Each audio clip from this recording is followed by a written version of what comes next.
지난 주간에 우리가 말씀을 보았듯이 우리는 모두 이 땅의 왕국에 살고 있지만은 하나님의 사랑의 아들의 나라로 옮김을 받았다.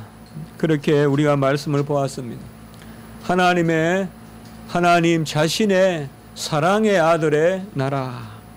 그것이 바로 눈에 안 보이지만은 우리가 살고 있는 나라. 바로 영적 왕국, 하나님의 나라, 하나님 아들의 나라, 그리스도의 나라인 것입니다. 하나님은 아들을 보내셔서 아들 자신을 주셨으므로 하나님의 나라는 하나님의 아들의 나라이고, 하나님의 아들의 나라에서 산다는 것은 하나님 자신 그 아들을 우리가 누리며 사는 것입니다. 우리가 얼마 전에 나누어 보았지만은 자기 자신을 주신다는 것은 하나가 된다는 것입니다. 하나님의 표현은 항상 절대적입니다. 자기 자신을 주셨다면 다 주신 것입니다. 우리는 상대적인 표현이에요. 내가 내 자신을 준다. 내가 내 목숨까지로 바친다. 우리는 다분히 과장적인, 나 자신을 줄 방법도 없어요. 우리는 아무리 주고 싶어도 못 줘요. 그런 마음은 있을지 몰라도, 그러나 하나님의 아들은 자기 자신을 주실 수 있고 주셨어요. 그래서 하나님의 사랑의 아들의 나라에 사는 백성은 예수 그리스도 그의 아들과 하나가 되어서 바로 하나님의 자녀가 되는 삶을 사는 것입니다. 그러므로 하나님의 나라는 하나님의 자녀의 나라요, 달리 말하면 하나님의 가족이다, God's family다, 하나님의 가족이다라고 이렇게 부를 수 있는 것입니다. 성경에는 이 나라라는 표현과 더불어서 국민이다, 신민이다, 시민이다 이런 표현도 나오기는 하지만은 가족이라는 표현을 많이 써요. 그래서 하나님의 나라지만은 그 하나님은 아버지고 우리는 자녀로서 한 가족이 되는 것입니다.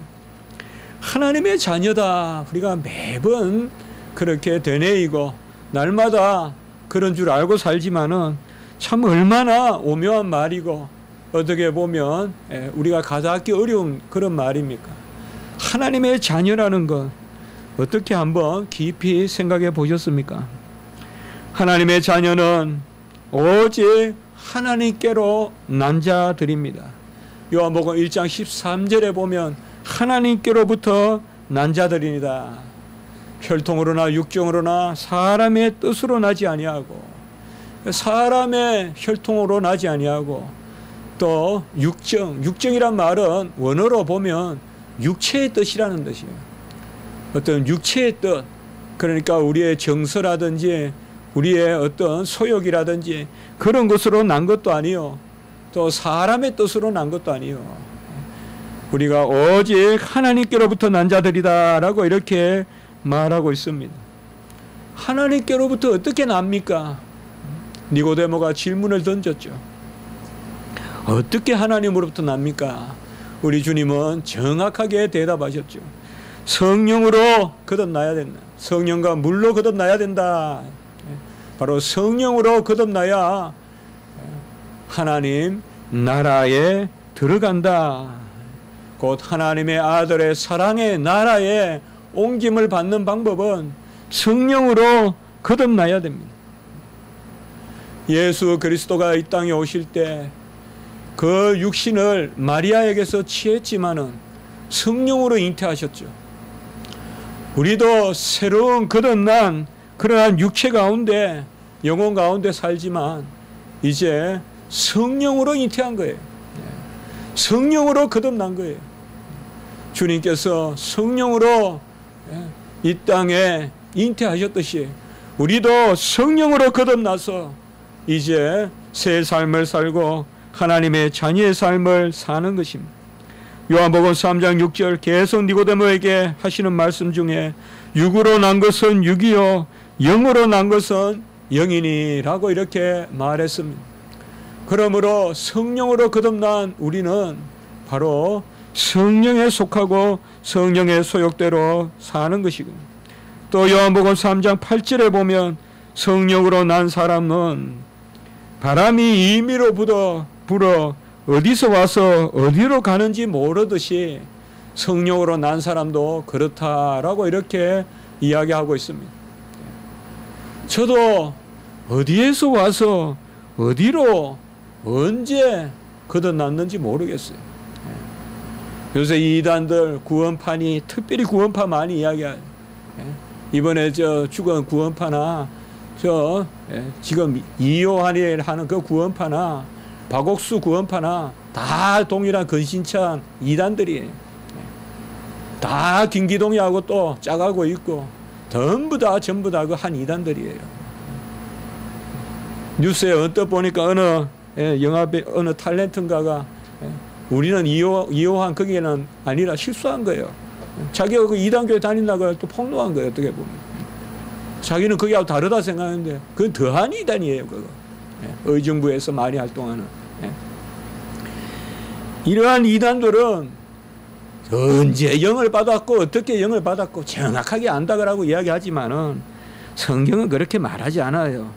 성령으로 난 사람은 바람이 임의로 불어 어디서 와서 어디로 가는지 모르듯이, 이게 비밀이에요. 구원의 비밀이에요.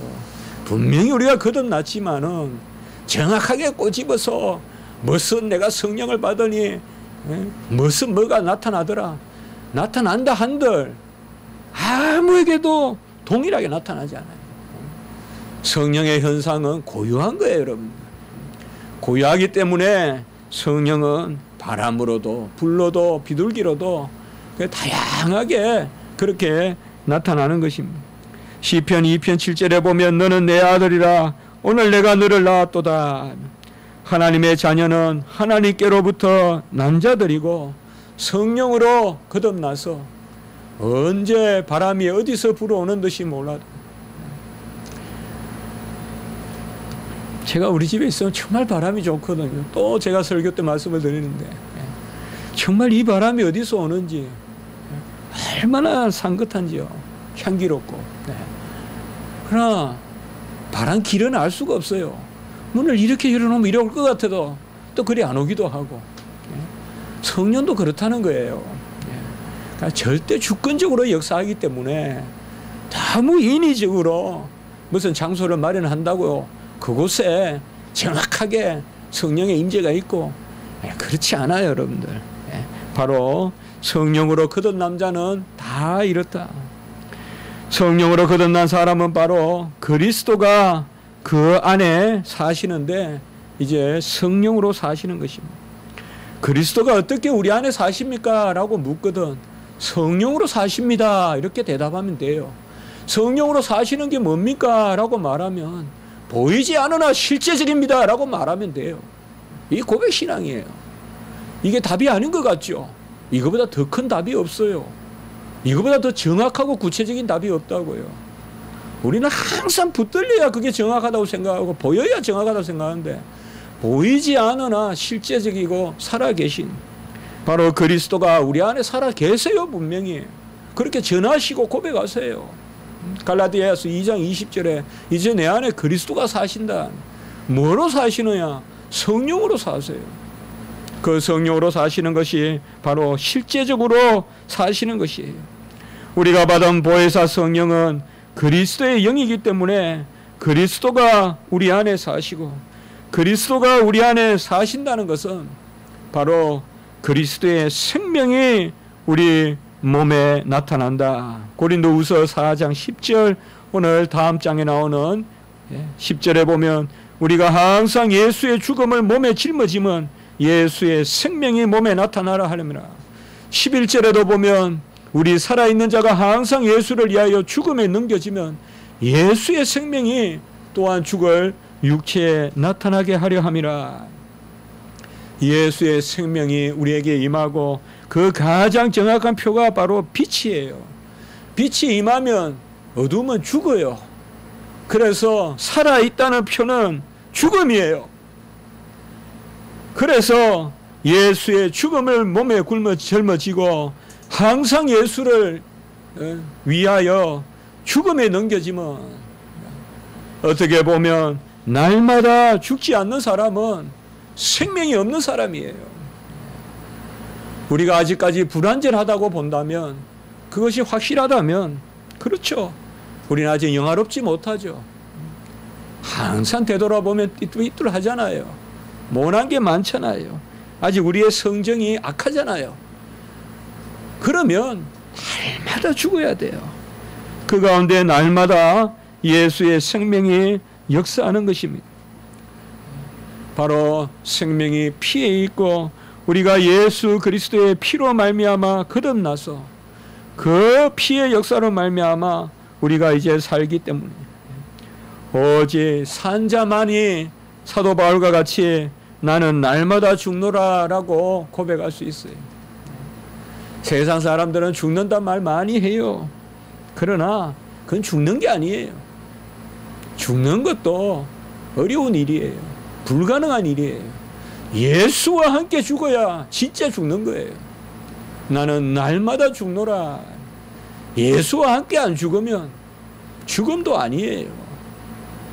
아무 쓸모없는 그러한 거예요. 우리는 죽음을 이기는 죽음이기 때문에 그것이야말로 죽음이거든요. 예수 그리스도의 영이 우리 안에 임했기 때문에 그래야 우리는 살아있는 것이 곧 죽는 것이요. 죽는 것이 곧 사는 것이기 때문에 사나 죽으나 주의 것이더라라고 생각하는 거예요. 고백하는 거예요. 바로 로마서 14장 8절에 사도 바울이 이야기했듯이 너무 삶이라는 관점에서만 기뻐하지 마세요. 죽음이라는 관점에서 삶을 보세요. 많은 경우에 죽음은 순간순간 쓰리게 들어와요. 알코올이 얼마나 우리 상처를 쓰라리게 합니까? 그러나 그 알코올이 세살을 돋게 하잖아요. 그 소독을 하기 때문에 세살이 돋잖아요. 너무 죽음의 아픔이란 관점에서만 보면 세살이 돋아날 수가 없어요. 모든 것을 두려워만 하고 모든 것을 아파만 하고 그렇게 할 필요가 없는 거예요. 바로 죽음은 세살을 낳기 때문에 그래서 사나 죽으나 우리가 주의 것이고 사나 죽으나 십자가를 자랑하고 내가 날마다 죽노라라고 이렇게 고백하는 것입니다. 우리가 이 세상에서 항상 기뻐하려면요 죽음의 관점에서 생명을 볼 수 있어야 돼요. 죽음의 관점에서 생명을 볼 수 있어야 돼요. 아주 그늘을 걸어갈 때 그 틈틈이 보이는 햇빛의 감사를 알아야 항상 감사할 수 있는 거예요. 그것이 바로 그리스도의 영이 우리에게 임하면 새 생명이 우리에게 임했기 때문에 새 생명이 임했기 때문에 우리는 날마다 죽는 것입니다. 나의 죽음을 기뻐하세요. 그걸 즐길 수 있어야 돼요. 아니면 실족해요. 그걸 평소에 노력해야 돼요. 평소에 그것을 자꾸 새겨야 돼요. 그것을 버릇같이 여겨야 돼요. 어떻게 해요? 성경 읽으면 돼요. 성경은 전부 죽어서 살아난 사람들의 이야기예요. 살아서 산 사람 이야기 하나도 없어요. 전부 죽어서 산 사람들의 이야기예요. 그래서 우리가 성경을 많이 읽어야 돼요. 세상 책을 많이 읽으면 살아서 사는 이야기를 해요. 아무리 옛날 공산주의, 유물론 그런 게 무슨 희생이 있는 것 같고 아무리 공자, 맹자, 도덕적인 것이 희생이 있는 것 같아도 그러한 글들을 읽으면 우리에는 오히려 강박관념이 생기고 왜 그래요? 살아서 사는 걸 가르쳐주기 때문에 우리 안에 감사와 기쁨이 없는 거예요. 죽어서 사는 것을 배워야 항상 기쁜 거예요. 좀 억눌리고 좀 억압당하고 좀 핍박당하고 좀 양보하고 좀 모자라고 좀 손해보고 우리 안에 생명이 있기 때문에 같이 합니다. 생명의 현상. 생명의 현상들이 나타나는 거예요. 죽음의 현상은 1등 하려는 거, 앞서가려는 거, 내 이름 내려는 거, 더 많이 먹으려는 거, 다 죽음의 현상이에요. 그런데 우리는 생명의 현상을 너무 끝없이 고통스러워한단 말이에요. 생명의 현상은 오히려 양보하는 것이요, 생명의 현상은 오히려 당하는 것이요, 생명의 현상은 오히려 많은 경우에 굶주리는 것이요, 그걸 기뻐해야 되거든요. 그게 생명의 현상이거든요. 죽음의 현상이 아니라 바로 우리 안에 생명이 있는 것입니다. 바로 예수 그리스도의 영이 우리 안에 오면 바로 생명이 있고, 이제 그 생명이 있기 때문에 우리는 주를 보며 주님의 형상으로 변화되어 영광에서 영광에 이르게 됩니다. 오늘 18절의 말씀, 고린도후서 3장 18절에 보면 우리가 주의 영광을 보게 되고, 그리고 영광에서 영광에 이르게 되는데, 그것이 바로 주의 영으로 말미암은 것이다. 여기 주의 영은 그리스도의 영입니다. 그리스도의 영이 임하면 그리스도가 내 안에 사시고 생명의 현상이 나타나고, 그리고 오늘 말씀과 같이 영광으로 영광을 보게 되고, 주의 영광을 보게 되고 주의 영광에서 영광에 이르게 되는 것입니다. 이전에는 주의 영광을 보지 못했어요. 다 수건을 쓰고 있었어요. 그러나 이제는 예수 그리스도를 만나서 수건을 벗고 주의 영광을 보고 주의 영광에서 영광에 이르게 되는 거예요. 오직 은혜로 영광에서 영광에 이르게 되는 거예요. 두 가지예요. 영광을 보면서 영광에 이르게 되는 그 자리에 서게 된 거예요. 이것이 바로 우리가 하나님의 형상, 주의 형상으로 변화되어 예수 그리스도의 형상으로 변화되어 그렇게 되는 것입니다. 여기에 그와 같은 형상이다 이렇게 되어 있는데요, 우리 한국말에 같다라는 말은 많은 경우에 유사하다 이렇게 번역되기 쉽잖아요. 아마 열의 9은 다 그렇게 생각할 거예요. 예수 그리스도와 비슷한 형상이라고 생각할 것인데, 여기 원어는 그게 아니에요. 그리스도 자신의 형상이라는 뜻이에요. 그리스도 자신의 형상. 바로 예수 그리스도 자신의 형상. 아우텐, 아이콘. 바로 아이코나 이렇게 썼어요. 텐 아우텐 아이코나. 아이콘이란 말이 형상이거든요. 우리 영어로는 이콘이라 그러죠. 혹은 아이콘이라고도 하고. 형상이거든요. 바로 예수 그리스도 자신의 형상이에요. 그러니까 주님과 비슷한 형상도 아니라 예수 그리스도 자신의 형상으로 우리가 변화되어 영광에서 영광으로 이른다라고 이렇게 말씀하고 있습니다. 주의 영이 계신 곳에 자유함이 있기 때문에 우리는 주님의 영광을 보게 됩니다. 오늘 17절에 보면 주는 영이시니 주의 영이 계신 곳에 자유가 있느니라. 우리는 많은 경우 자유를 하나님으로부터 멀어진 것이라고 생각하고, 뭔가 모르는 예속, 묶여 있음, 이것을 하나님께 가까이 있는 거라고 생각하지만은 사실상 거꾸로입니다. 자유는 하나님 앞에 나아가는 것이고 하나님 앞에 가까이 있는 것이 자유입니다. 하나님으로부터 멀어지는 것이 예속이고 노예 상태에 있는 것입니다. 탕자가 집에 있을 때 자유로운 것이지 집을 떠날 때 노예가 되는 것입니다. 바로 죄의 비참함, 그것이 자유가 없음입니다. 성경에서 말하는 자유는 하나님 말씀 가운데서 하나님이 넘지 말라면 넘지 않는 그 가운데서 바로 자유가 있는 것입니다. 같이 합시다. 넘지 말라는 선을 넘지 않아야 그 선을 넘을 수 있다. 이건 그저 변정법이 아닙니다.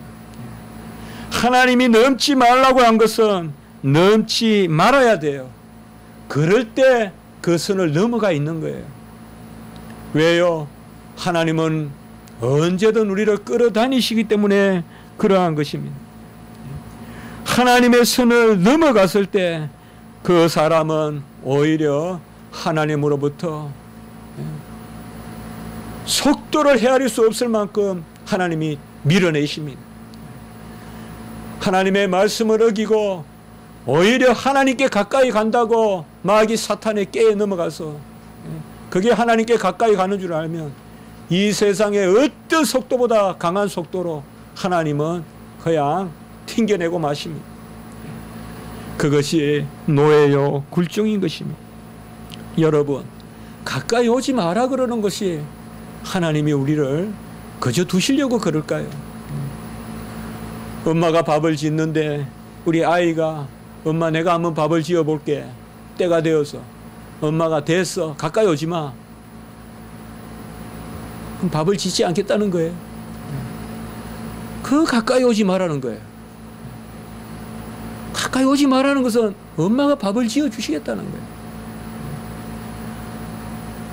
저는 주로 어릴 때 추억이 많아. 어릴 때 이야기만 많이 하고 또 뭐 도의 추억은 별로 없어요. 그래도 고등학교 때부터 도시에 살았는데도 아름다운 이야기는 거의 저는 시골 이야기밖에 없는데 어릴 때 우리 스케이트라고 이렇게 샀어요. 그 스케이트라고도 안 하고 그냥 스게트하고 그랬는데 이거는 이렇게 날을 대가지고 판자에 이렇게 받치고 아마 서울 사람들도 그런 걸 본 적이 있을 거예요. 꼭 침이 있어야 돼. 그걸 침이라 그래요. 이렇게 나무로 이렇게 잘라서 키 한 요 정도 오게끔 잘라가지고 그 못을 박아가지고 침을 이렇게 해야 돼요. 그래서 우리 고향에는 주로 그 나무를 이제 아카시아 나무로 했어요. 아카시아 나무를 잘라가지고 거기에 이제 아카시아 나무가 그 못을 박으면 착 잘라져요. 그래서 못을 불로 달구어서 그렇게 나무에 넣고 그 바깥을 이제 철사로 꼭 매야 돼요. 그래야 이제 그 침이 못이 안 빠지고 견고해져요. 그래서 그걸 이렇게 이제 타는 건데 저는 전혀 나무나 이런 거 해본 적이 없고 우리 집은 그런 집이 아니에요. 시골이지만. 그래서 친구들이 그 이렇게 타는 그 나무를 보면 그래서 나무를 이제 해가지고 가시나무 이런 거 산에서 한번 잘라봐가지고 해보면 쭉 잘라지고 안 돼요. 그러니까 한번 아버지가 보시더니 그건 너 안 돼 하지 마 그렇게 이야기하세요. 그래도 계속 해보고 안 돼요. 온갖 생각을 다 해보고. 그런데 어느 날 보니까 아버지가 하나 만들어 오셨어요. 스케이트도 하나 만들고 아주 침도 그냥 누구 침구 거보다 멋있는 침으로 있죠. 아예 대장간에 가가지고 못을 빌어가지고 빌었단 말은 만들었단 말이에요. 이제 땡땡땡 해가 만들어가지고는 탁 박아가지고 철사로 감는 것도 아니고 대장 그거로 꽉 이렇게 해가지고 아주 그냥 불로 탄 그 시커먼 거 보이는. 어른들이 아이들에게 넘어오지 말라. 너 그렇게 하지 말라라고 하는 것은 안 해주겠다는 것이 아니라 바로 친히 하겠다. 하나님이 뭐가 부족해서 뭐가 연약해서 더 모르게 하시고 가까이 오지 못하게 하시겠어요. 하나님이 친히 하시려고. 바로 구약시대 때 이스라엘 백성은 얼마나 죄가 많았던지 모세가 하나님을 만나고 오니까 두 번째 돌판을 받을 때예요. 이미 이스라엘 백성이 얼마나 패역해요. 자기들의 대표는 하나님의 말씀을 받으러 지금 산에 올라가 있는데 그 밑에서는 그 형을 시켜 아론을 시켜서 금송아지를 만들고 있잖아요. 이게 이스라엘 백성이에요. 오늘날 우리 모습도 이런 모습이 있다는 거 아셔야 돼요. 이스라엘 백성 어찌 그럴 수 있냐 하지만은 성경은 절대 남 이야기 아니에요. 한쪽에서는 주의 선지자가 말씀을 받고 있는데 모세가 말씀을 받고 있는데 하나님으로부터 친히 말씀을 받고 있는데 한쪽에는 금송아지를 만들잖아요.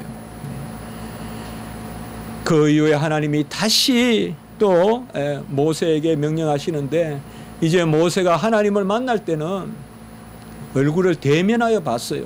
모세가. 그래서 대면하여 보고 그 얼굴에 강체가 있었다. 그 얼굴에 강체가 있었다. 그러니 이스라엘 백성이 내려온 모세를 보고는 두려워서 모세를 피해요. 모세 얼굴에 있는 광채를 보고 두려워서 피해요. 그러니까 모세가 수건을 썼어요. 모세가 백성들을 만날 때는 얼굴을 가리고 또 하나님을 만나러 갈 때는 얼굴을 긋고 이렇게 갔어요. 오늘 여기에 나오는 것이 바로 그 수건이에요. 바로 이스라엘 백성이 얼마나 패역했으면 수건을 쓰지 않고는 모세의 얼굴도 못 봤다 이 말이에요. 모세의 얼굴도 못 봤다. 그런데 어찌 감히 하나님의 얼굴을 보겠어요. 그 수건을 주께로 돌아가면 벗기시리라 16절에 그렇게 말한 거예요. 그래서 이제는 우리가 수건을 벗고 주님을 보는 거예요. 그래서 영광을 보고 바로 18절 아까 말씀 영광에서 영광으로 나아가고 주의 영으로 이제 하나님의 형상을 회복하는 것이죠. 어찌하여 주의 영을 받았기 때문에 그리스도의 영을 받았기 때문에 신약 성경에서 대표적으로 그리스도의 영, 주의 영은 함께 쓰이는 것입니다. 우리는 죄가 많아서 이 수건은 우리의 오염과 더러움을 상징한다고도 볼 수가 있습니다. 너무 더럽고 너무 추해서 이 수건을 쓰고 볼 수밖에 없습니다. 여호와의 율법은 영혼을 소성시키고 우둔한 자를 지혜롭게 하고 마음을 기쁘게 하고 같이 합니다. 순결하여 눈을 밝게 한다. 순결하여 눈을 밝게 하는데 이스라엘 백성은 율법으로 눈이 밝아지는 것이 아니라 눈이 멀어버려요. 죄인의 눈으로 율법을 보면 순결하여 눈을 밝게 하는 율법이 시편 19편에 7절에서 9절의 말씀입니다. 순결하여 눈을 밝게 하고 영혼을 소성시키고 우리의 마음을 기쁘게 하는 그 말씀이 아니라 율법을 보면 마음이 슬프고 죽었구나 불안하고 그리고 율법을 보면 영혼이 살아나는 것이 아니라 마치 그냥 큰 하인을 맞았듯이 영혼이 풀이 죽고 그리고 눈이 순결하여 밝아지는 것이 아니라 이게 인류의 상태예요. 그러니 수건이라도 쓰고 하나님을 먼 언저리라도 느껴보라는 정도다. 그래서 아직까지 수건을 쓰고 모세의 글을 읽었다. 그리스도를 만나기 전에는 이렇게 오늘 말씀하고 있는 거예요. 이 수건은 또한 무능함도 되는 거예요. 스스로 한 말씀도 지킬 수 없는 그것이 바로 이 수건입니다. 좋은 차가 있으면 뭡니까? 뭐합니까? 몰 줄을 모르는데 빨리 달리는 차일수록 더욱 낭떠러지로 곤두박질 치는데 그게 바로 그리스도를 만나기 전에 수건을 쓴 모습이에요. 그들이 다 이렇게 수건을 쓰고 있었는데 이제 하나님은 주의 영을 주셔서 그 주의 영을 주시고 주께로 돌아가면 수건이 벗겨지고 주의 영이 계신 곳에 자유함이 있느니라. 바로 주님을 만나면 성령이 임하면 자유가 있고 자유가 있다는 것은 하나님께 나아가는 것이고 하나님께 나아가는 것이 자유라 이 말이에요. 언제 우리가 가장 자유를 누릴까요? 언제 가장 우리가 하늘과 같이 바다와 같이 자유로울까요? 예수 그리스도에게 온전히 나아갈 때 주님 말씀에 온전히 거하고 주님 품에 온전히 안겨 있을 때 어찌 아이가 엄마 품에 있는 것을 구속이라 하고 굴레라고 하겠어요? 그게 자유라 이 말이에요. 예수 그리스도에게 나와야 그 세상의 모든 굴레가 벗겨진다 이 말이에요. 탕자의 굴레가 벗겨져요. 세상의 달콤한 거, 이 이태원의 달콤한 게 뭐가 있습니까 여러분? 여러분 눈에는 달콤한 게 있어 보입니까? 다 그 굴레를 벗겨주신다 이 말이에요. 그리하여 우리의 형상을 회복시켜 주시는 거예요. 최초에 하나님이 인류를 지으시되 아담과 하와를 지으시되 자신의 형상으로 지으시고 그 형상을 바로 영혼으로 코에